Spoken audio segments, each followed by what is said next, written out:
end users usually struggle with complex forms like these. They don't know exactly what am I supposed to do with expense code, type of expense, things like that. So to make things easy, we put an inline help icon like this one, right? This could be any color, it could be anything inside of it. But if the user is struggling, they can click on this icon, for example, and say, all right, let me help you fill out the expense reimbursement form. And then it would just walk them through it. So you click on next, and the user would go to the first field, fill this information out, whatever that is, and they can just keep on going to the next field like this, or they can jump around and go to different things. Okay, what is type of expense? In that case, we'll tell them exactly what each expense means here, right? Or reason for expense, or expense code. More information here. So, and then there's call to action buttons like this, where if they click on the expense codes simplified, it would give them information.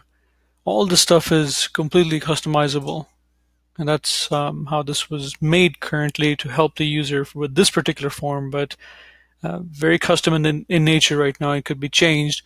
Let me show you how. So if I hover over this, this is the employee reimbursement form. And this is where it's driven from the Need Help tab, VisualSP Need Help tab. If I click on this, and I'll look for the expense reimbursement. Okay, so that was it was the employee reimbursement. Sorry about that. Employee reimbursement. Here we go. And if I go edit, this is the editing environment. And in this case, this was a walkthrough. So if I go to walkthrough builder, here's the different steps that actually talk about each of those text boxes or drop-down boxes and exactly what it shows for each of them, pointing to them. And this is how you select elements for each. Like this one is selected the manager's assistant name, right? And for the inline help icon that was there, that was from right here. So that's the enable inline help tooltip, customize the icon. Doesn't have to be customized, but if you do customize it, you can customize the background color, the custom icon color, and then the actual icon letter itself too, question mark or I or whatever you want it to be. So that's how this was created.